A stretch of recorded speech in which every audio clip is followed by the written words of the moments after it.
नमस्कार।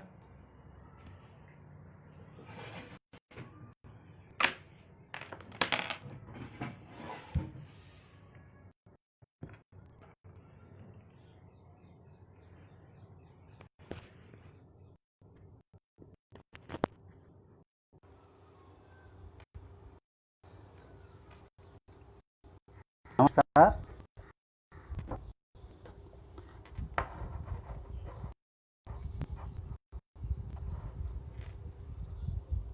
क्या मेरी आवाज़ जा रही है?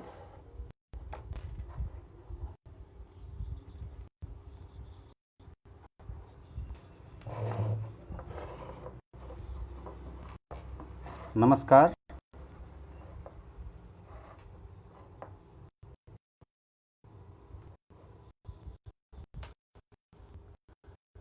जा रही है सर?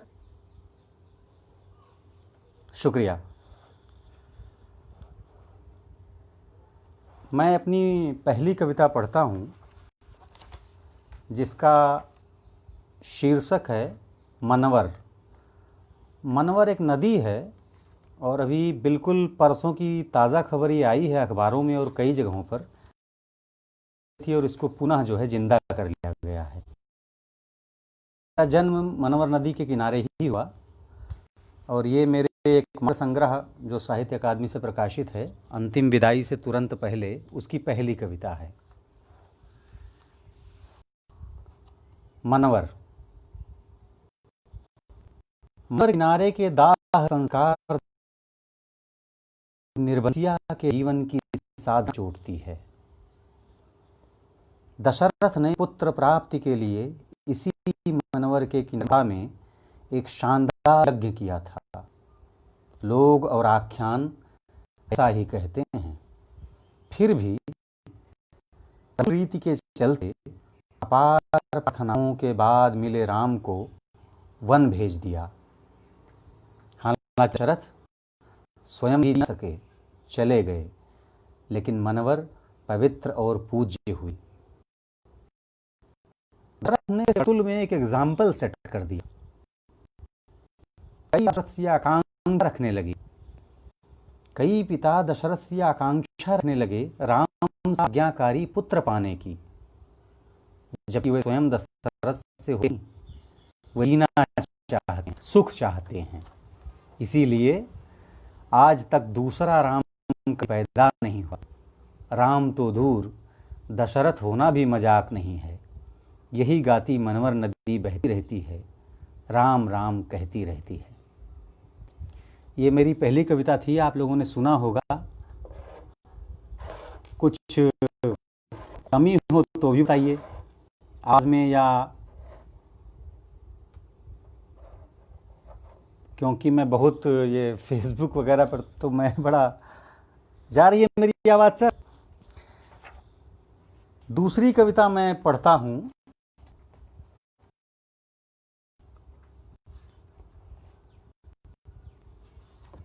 बौनेपन के खिलाफ।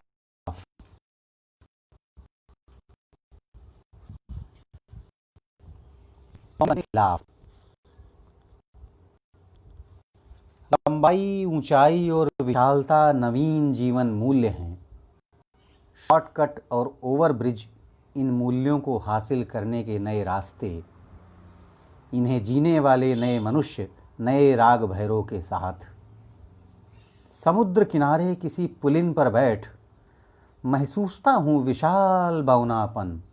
सबसे पहले अपना, फिर पड़ोसियों का, फिर दफ्तर का, शासन का, सत्ता का और दुनिया का बौनापन। पाँव के नीचे रेत, मुझे पानी, यह भी महसूस था। जलवायु कितनी समकारी है, बहुत गर्मी, लेकिन यह समकारी जलवायु का क्षरण कितनी बेकदरी से कराती है।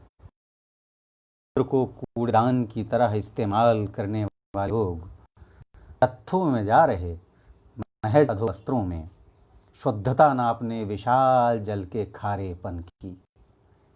छोड़ जाओ मुझे अकेले किसी अंधेरी गुफा में, वहाँ दोस्त की शक्ल में दुश्मन और शत्रु के मुखौटे वाले मित्र न होंगे। रोशनी होगी जना मुझे अनुभव दिखाता गया। विचारों पर पहरा तो न होगा जिसे झेल झेल कर असमय बूढ़ा हुआ जाता हूँ, यह जानते हुए युवा अवस्था ही मेरे सपनों के बदलावों की खान है। कविताएं उस खान में उत्खनन करता कि युवा अवस्था ही को सिखाएगी एक गिनना, कि युवा अवस्था ही मिटाएगी हर तरीके की विषमता को। साथ मत दो मेरा, चुकाते खर्च हो चला हूँ मैं खुद, और खर्च हो चला है मेरी जेब का। रीढ़ की खराब हड्डियां जीवन की पल्लेदारी की सरकारी अस्पतालों के जनरल वार्ड के बिस्तर मेरी स्मृतियों के स्रोत होते जा रहे। चिकित्सकों में अपने अग्रज कवियों के दर्शन करने लगा हूं मैं। नर्सें मुझे ओलंप द गूज लगती, तो जब मुझे दिखती हैं ऐसी तो मैं भी निढाल होता, देख पाने की क्षमता से लगभग पूरा ही वंचित।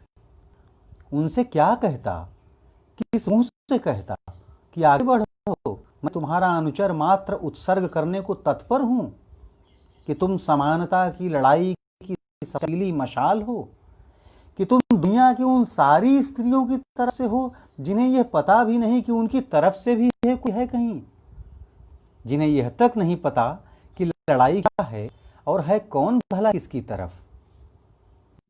मैं अपने चूल्हे की आखिरी लोटी तुम्हारे लिए लाऊंगा मेरे गुरु, मैं अपने घर के चूल्हे की आखिरी रोटी तुम्हारे लिए लाऊंगा मेरी गुरु। तुम लड़ो कि ये लड़ाई दुनिया को खूबसूरत बनाने के लिए है, नदियों और झरनों को बचाने है। तुम लड़ो कि ये लड़ाई की बड़ी लड़ाई का ट्रेलर है महज। तुम लड़ो कि ये किसी सास बहू या नंद भौजाई लड़ाई नहीं है। तुम लड़ो कि ये लड़ाई या खाडो जाति के लिए नहीं, बल्कि आग की संपूर्ण जाति के लिए है।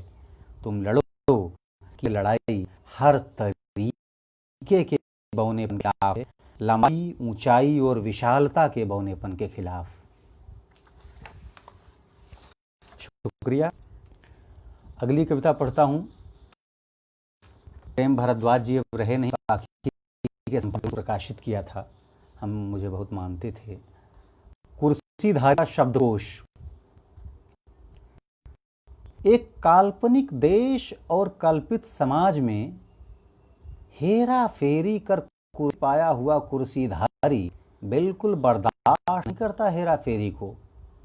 मौसमी सड़कों की तरह उखड़ती चली जाती कामनाओं की सूती एक चादर, जिस पर लिखा था आग्रह करो सत्य का। समय के साथ सत्य गया तेल लेने, हेरा फेरी और खुद सत्याग्रह गए दाहिनी तरफ, जो ज्यादा सुविधाजनक हैं कुर्सीधारी के शब्दकोश में।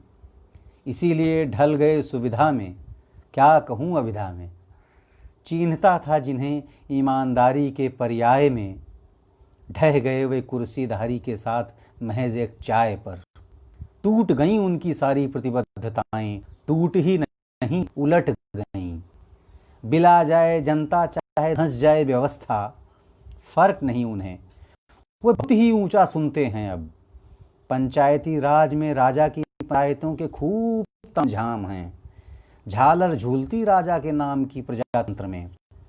देखता हूँ भूखे लोग सेवा करते राजा के विदेशी नस्ल वाले कुत्ते की। अलमारियों में बंद ही रहे पसीने के कितने ही दस्तावेज किसानों के। मन ही मन कोसता बड़ी बुआ को, जो कहा करती थी पसीना कभी बेकार नहीं जाता बेटा। पसीने को इतना ज्यादा बेकार देखा नहीं था, ना बड़की बुआ ने और ना ही मैंने कभी। शायद इसीलिए योग्यता असफलता की गारंटी है अब। फिर भी कुंठित न हो कविगण कि तमाम जरूरी अभिलेख ध्वस्त और रचा जा रहा अभिनव इतिहास एक सुविधावश और मेरे सामने अपने सामने घटी एक निंदनीय घटना सुबह अखबार में छपने तक बिल्कुल उलट दी जाती, क्योंकि कुर्सीधारी जानता है कि घटनाओं की दिशा होती है एक, और वह उसी को उलटता है अहरनिश। रेलम पेल गौरव सरावड़ा कुर्सीधारी की रैलियों में गायब हैं मुद्दे, गायब हैं लोग और गायब गरीब। बड़की बुआ की ही तरह अब भी मान है कि क्रूरता और उदारता पर्याय कैसे हो सकते हैं भला। शुक्रिया। अगली कविता पढ़ता हूं एक।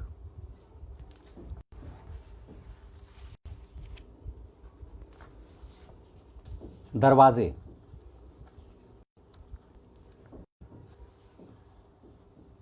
दरवाजे, डोर्स, उनके पीछे जनता का बल है। वह चमचमाती बत्ती वाली कार से उतरते हैं तो आगे बढ़ती है दर दर भटकने वाली जनता दरवाज़ा खोलने के लिए। लेकिन जनता नहीं नसीब है घर, घर के दरवाज़ों की तो बात ही दूर है। बचपन में कभी कभी सुनते थे खुला खेल। अब इसका मतलब यही जाना है कि ऐसा खेल जिसे बचते हुए एकांत में खेला जाए, या ऐसा जहां खुद खेल को ही इतना वैध बना दिया जाए कि छुपाने की या किसी दरवाजे की कोई ज़रूरत ही ना पड़े, या फिर कोई घुसे अगले दरवाजे से और निकले पिछले वाले से। सुरक्षा देने वाले दरवाजे सुरक्षा का विलोम हो जाते। बड़े दरवाजों में छोटे छोटे दरवाजे हैं। प्रतिष्ठा और लाभ की काया देखकर उचित दरवाजे खोल दिए जाते, पार्श्व में एक गीत बजाते हुए, जोगी जब से तू आया मेरे द्वारे। दीवार, दस्तक, आहट, मन और दरवाज़ा एक ही परिवार थे, लेकिन बहुतों के मन पर दी दस्तक पर पसीजा नहीं मन उनका। मन का दरवाज़ा ऐसा होता गया जिसकी सांकल खोते आशंकाएं फैलती हवाओं में। जहां कम ही लोग दे पाते दस्तक शहरों में, किवाड़ खोलूं तो दहशत पसर जाती भीतर एक विकराल, सारे दरवाजों को तोड़ सकने वाली बारूदी एक दहशत। दहशत में दरवाजे हैं, घर भी और घर वाले भी। आधा ही दरवाजा खोल बच्चा लेता है डाकिए से चिट्ठियां, तोड़ कर लूटी जाती है, अब कर दिए जाते दान। दरवाजे लगाकर होता घर का बंटवारा। अपने दरवाजे से ज्यादा फिक्र इस बात की होती कि कौन आया है भला सामने वाले दरवाजे पर। सुना कि सौभाग्य दरवाजा खटखटाता है सिर्फ एक बार, और दुर्भाग्य तब तक जब तक दरवाजा खुल नहीं जाता। मोटे कांच के दरवाजों के पीछे पर्दे हैं रेशमी, रंगीन पर्दों के गिलास हैं पारदर्शी, उसमें तरल भी पारदर्शी। गोल मेज पर चल रही चर्चाएं पारदर्शी। इन सारे खुले दरवाजों के लिए पर्दा काम करता एक अपारदर्शी दरवाजे का। पर्दे के पीछे नाटक पारदर्शिता का, किसी बड़े कवि को नीचा दिखाने का, कि अदने कहानी को प्रेमचंद बताने का। खुले हैं हाथ और फैली हैं बाहें, दसों दिशाओं तक अपनी बारीक अनुभूतियां पसारते हुए। गिद्धों को कौवा और कौवों को हंस बताते हुए बंद दरवाजे धो मारी है। क्या करें, लाचारी है, इसीलिए कौवों की हंस मानना पड़ता। नहीं तो सत्ता से टपकती पारदर्शी द्रव की रसीली बूंदें खत्म कर दी जाएंगी इस जिंदगी से। नहीं तो बौद्धिकता और ईमानदारी विलाप करने लगेंगी। हम नहीं सुन पाएंगे इन बंद दरवाजों से उनकी चीखें। समय दिल है, इसे समझना और भी जटिल समय के साथ चलना। इसीलिए ईमानदारी के भूत को कुछ दशकों को सुला दो विलासिता की लोरी सुनाकर। दरवाजे के बाहर हर प्रबंधन का नकार करो। दरवाजे के बाहर हर प्रबंधन का नकार करो और भीतर हर नकार का प्रबंधन। या फिर ये उम्मीद मत करो कि दौड़े जनता आपकी कार का दरवाजा खोल ले। कार का कई लोग तो दरवाजे पर जब उनका काम नहीं हो गया, बाद में वे तराई के गादुर हो गए। तराई के गादुर अवधी भाषा का एक मुहावरा है जिसका मतलब है कि अब क्या दिखेंगे, काम निकल गया, छोड़ो। अगली कविता मैं पढ़ता हूँ बहुत पसंद है मुझे। का शीर्षक है बेरोजगारी में।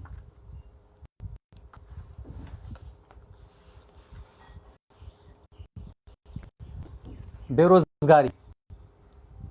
बचपन में हम में से कोई बेरोजगार नहीं था, सिवा मजूरी करने वाले मिसिर महाराज के बेटे के और सिवा सल्लू कबड़िया के, जो अपने घर का खर्च चलाने और कई बार तो चूल्हा तक जलाने के लिए पंचर बनाने या लोहा बीनने का कुछ भी काम कर लिया करते थे। बंद थे दरवाजे चारों तरफ, सील कर दी जाती थीं कुछ अधखुली खिड़कियां।